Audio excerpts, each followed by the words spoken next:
Hello friend, कैसे हैं आप सब। उम्मीद है कि आप सब अच्छे हैं। आप लोग की तैयारी अच्छी चलिए ठीक है दोस्तों। आज हम बिहार सीसी का साइंस का प्रैक्टिस सेट आप लोगों के साथ 14 डिस्कस करने वाले हैं और इसमें 40 क्वेश्चन रहेगा, ठीक है।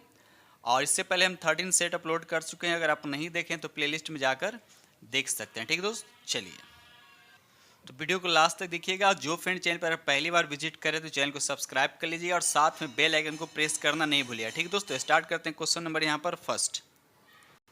चलिए क्वेश्चन नंबर यहाँ पे 1 कहता है, यदि किसी पिंड को पृथ्वी से 11.2 किलोमीटर प्रति सेकेंड के वेग से फेंका जाए तो इसको प्लान वेग कहते हैं। पृथ्वी का क्या है ये प्लान वेग, याद रखिएगा।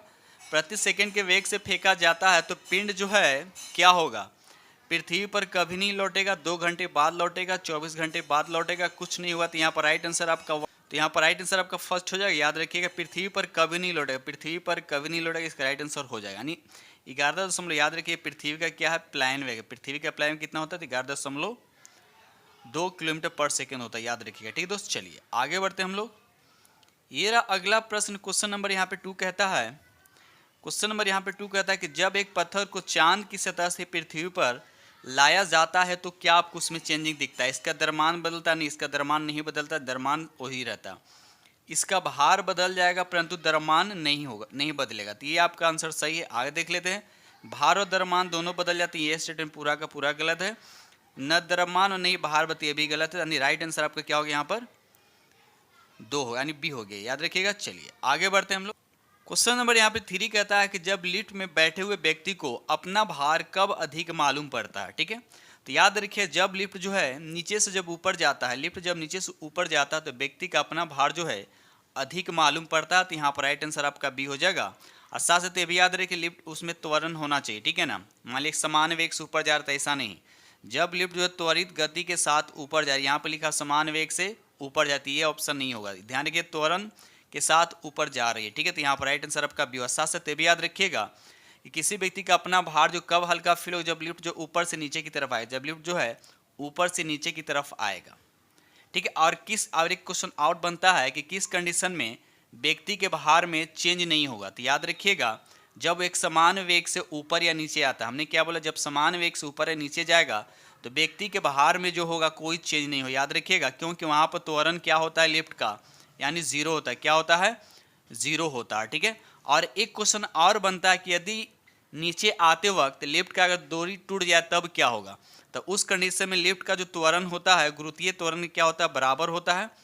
गुरुत्वीय त्वरण क्या होता है, बराबर होता है। और उस कंडीशन में जो भार होता है वो जीरो हो जाता है। क्या होता है, भार जीरो हो जाता है। और एक और क्वेश्चन बनता है कि नीचे आते वक्त हम क्या बोल रहे हैं, नीचे आते वक्त अगर लिफ्ट का त्वरण जो है गुरुत्वीय त्वरण से अगर ज़्यादा होगा, तब क्या होगा, लिफ्ट में जो खड़ा व्यक्ति होगा वह छत में जाकर यानी ऊपर की तरफ उठ जाएगा, ठीक है। तो ये 25 केसेज जो लिफ्ट से रिलेटेड क्वेश्चन बनता है, याद रखिएगा, ठीक है। चलिए आगे बढ़ते हम लोग अगले प्रश्न की तरफ।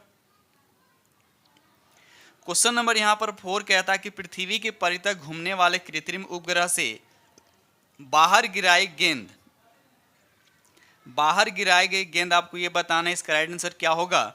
तो यहाँ पर आपका डी हो जाएगा। पृथ्वी के परितः उपग्रह के समान आवर्त काल के साथ उसी कक्ष में क्या करती रहेगी, घूमते रहेगी। तो यहाँ पर राइट आंसर आपका क्या हो जाएगा, डी हो जाएगा।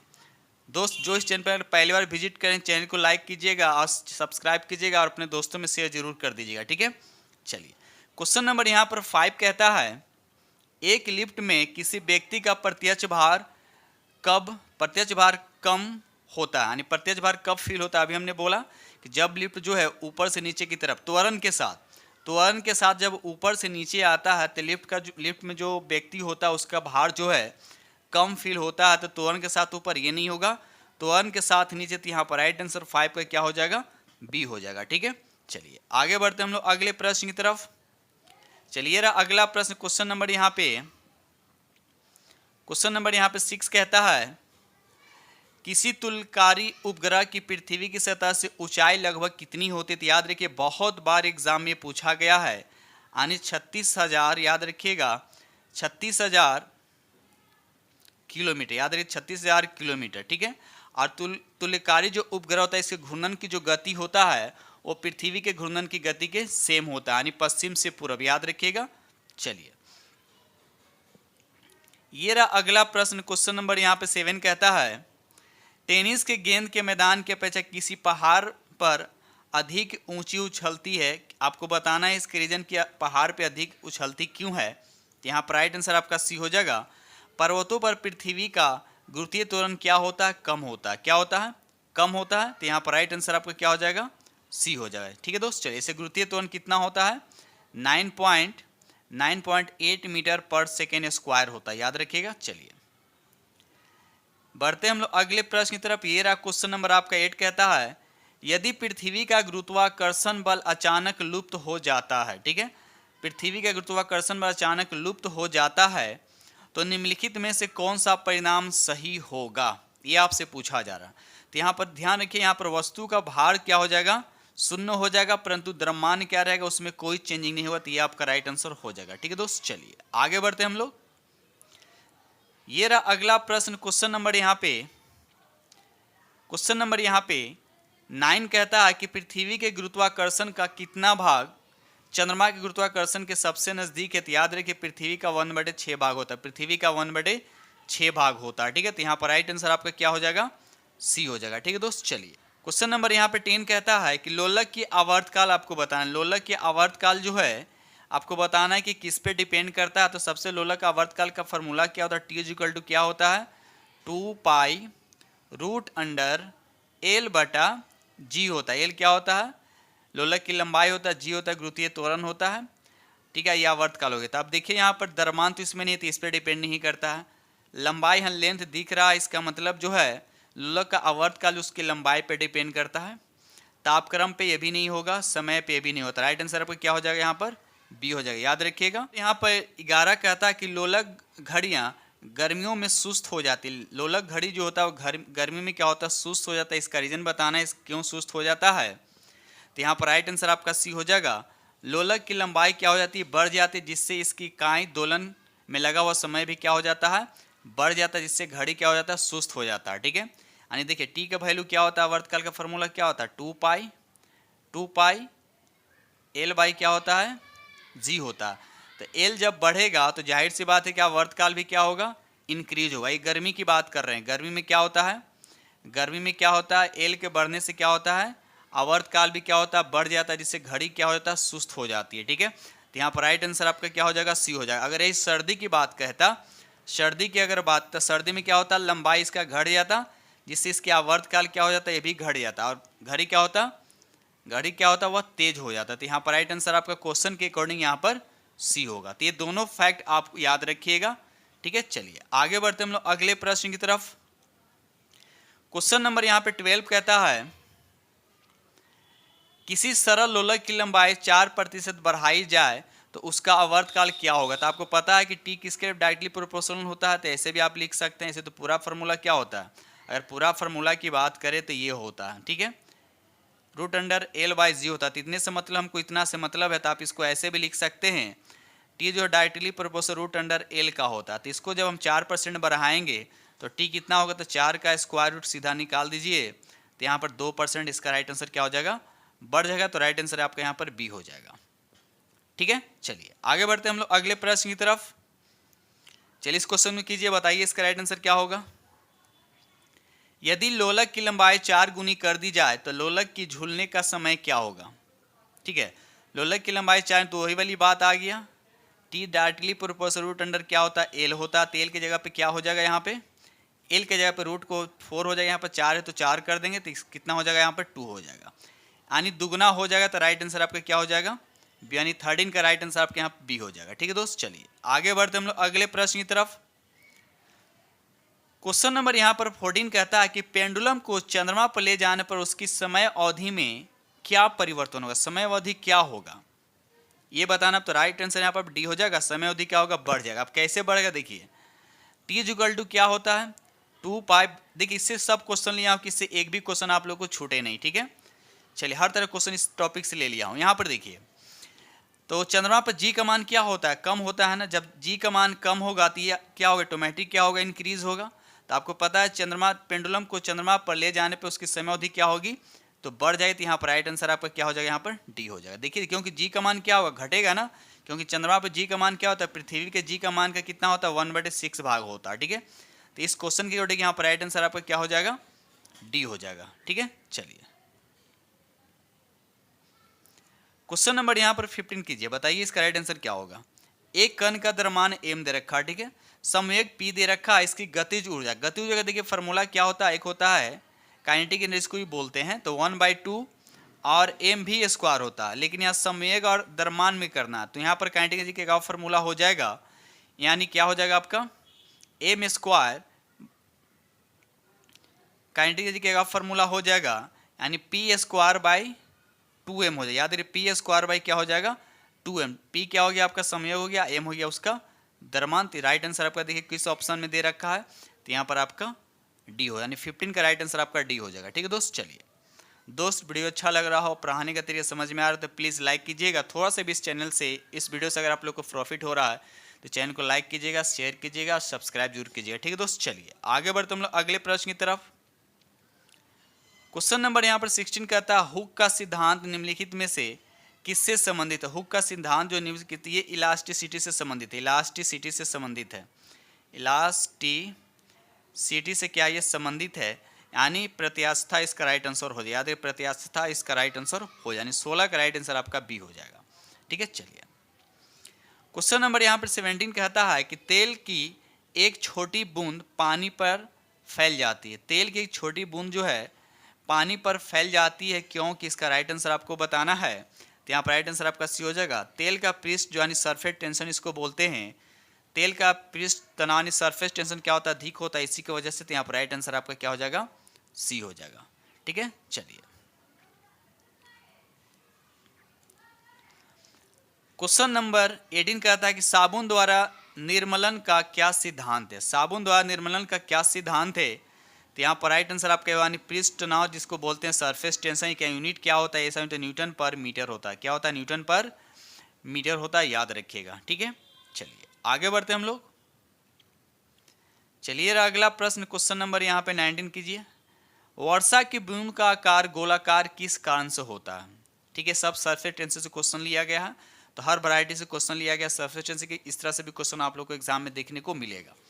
तो वर्षा की बूंद का आकार जो गोलाकार किस कारण से होता है, तो यहाँ भी राइट आंसर आपका बी हो जाएगा, यानी सरफेस टेंशन यानी पृष्ठ तनाव के कारण ऐसा होता है, तो राइट आंसर आपका क्या हो जाएगा, यहाँ पर बी हो जाएगा। ठीक है, चलिए इस क्वेश्चन कीजिए। देखिए क्वेश्चन थोड़ा सा चेंजिंग है, देखिए सिर्फ लिखा हुआ लेकिन आंसर आपको ही होगा। कहता है एक द्रव बूंद की प्रकृति गोलाकार आकार ले लेती है। ठीक है, इसका कारण क्या है, बात वही है, तो यहाँ पर राइट आंसर आपका क्या हो जाएगा, ए हो, यानी पृष्ठ तनाव यानी सरफेस टेंशन इसका राइट आंसर हो जाएगा। ठीक है दोस्त, चलिए आगे बढ़ते हम लोग अगले प्रश्न की तरफ।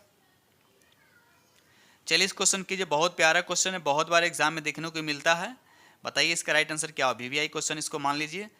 कहता है ताप युग्म ताप मापी किस सिद्धांत पे आधारित है, किस सिद्धांत पे आधारित है, तो ये सीबेक के प्रभाव पे आधारित है। याद रखिए सीबेक के प्रभाव पे आधारित है, तो राइट आंसर यहाँ पर क्या हो जाएगा, आपका ए हो जाएगा। ठीक है, चलिए आगे बढ़ते हम लोग। ये रहा अगला प्रश्न कीजिए, बताइए यहाँ पर 22 कहता है अत्यधिक ऊंचे तापमान को मापी जाती है, अत्यधिक ऊंचे तापमान को मापी जाती है, तो इसका राइट आंसर आपका सी हो जाएगा।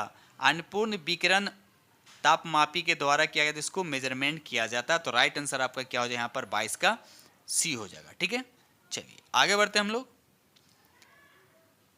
चलिए इस क्वेश्चन कीजिए, बताइए यहाँ पे विकिरण पायरोमीटर से कितना तापमान में, विकिरण पायरोमीटर से किसका तापमान मेजर किया जाता है, तो यहाँ पर राइट आंसर आपका डी हो जाएगा, यानी 800 डिग्री से ऊपर के टेम्परेचर को विकिरण पायरोमीटर के द्वारा मेजरमेंट किया जाता है। ठीक है, तो यहाँ पर राइट आंसर आपका डी हो जाएगा।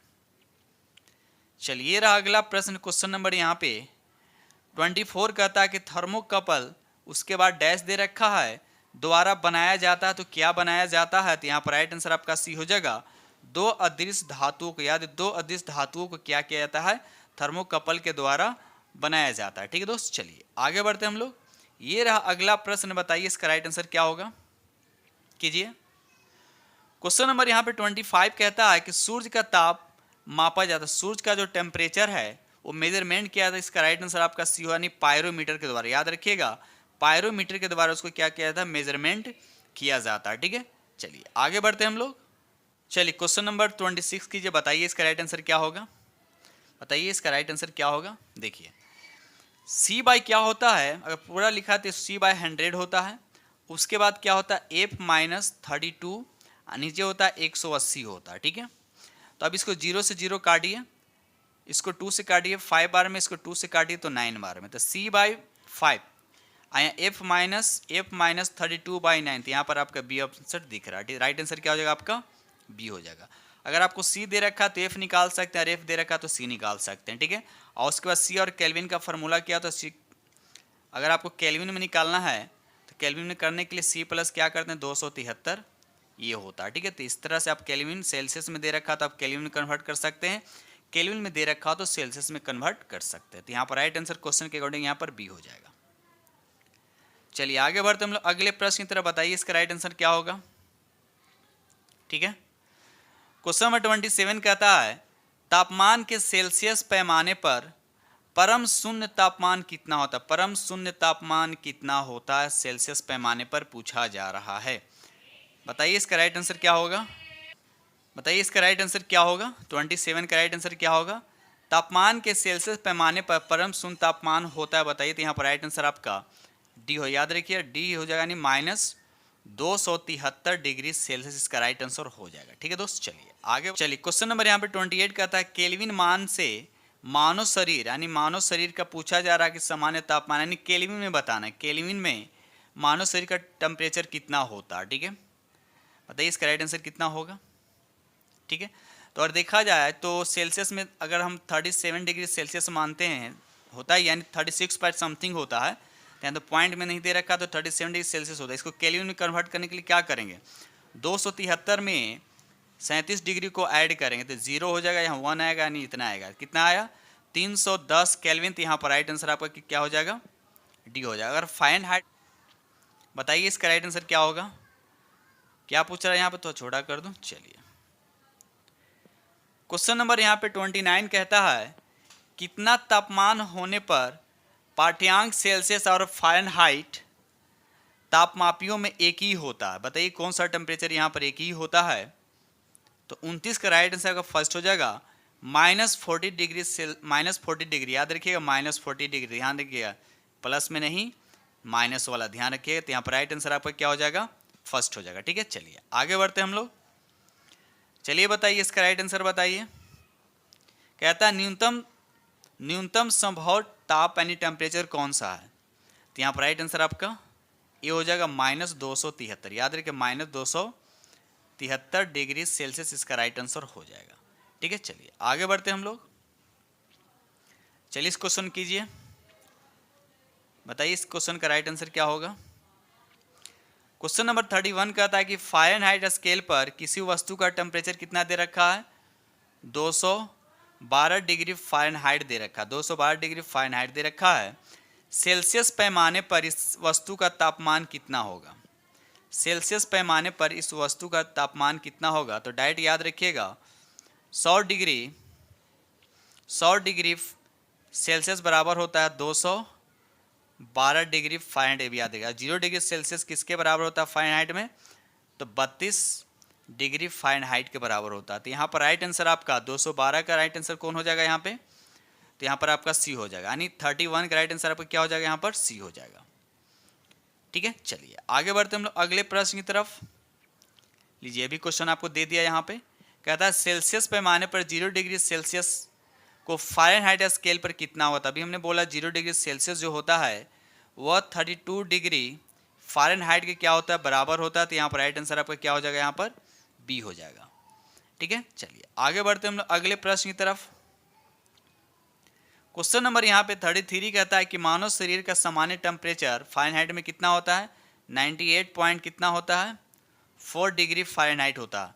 तो इसके बराबर आपको सेल्सियस में करना है। तो देखिए पॉइंट में दे रखा है तो यहाँ पे पॉइंट में आंसर होगा, और इसे राउंड ऑफ कितना होता है 37 होता है, लेकिन 37 से कम हुआ यानी 36 पॉइंट समथिंग होगा।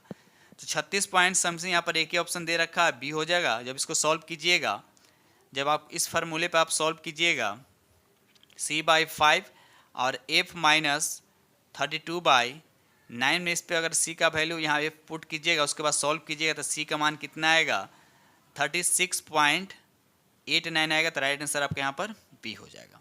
ठीक है, चलिए आगे बढ़ते हम लोग। चलिए इस प्रश्न को कीजिए।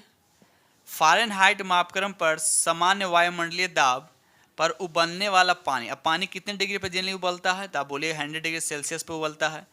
तो इसको फ़ारेनहाइट में कितना होगा, तो फ़ारेनहाइट अभी हमने बताया कि 100 डिग्री सेल्सियस जो होता है 212 डिग्री फ़ारेनहाइट के क्या होता है, बराबर होता है। यानी तो फार्मूला से आप निकाल सकते हैं, आपको ये डायरेक्ट आप याद रखिए यहाँ पे। तो यहाँ पर राइट आंसर आपका डी हो जाएगा।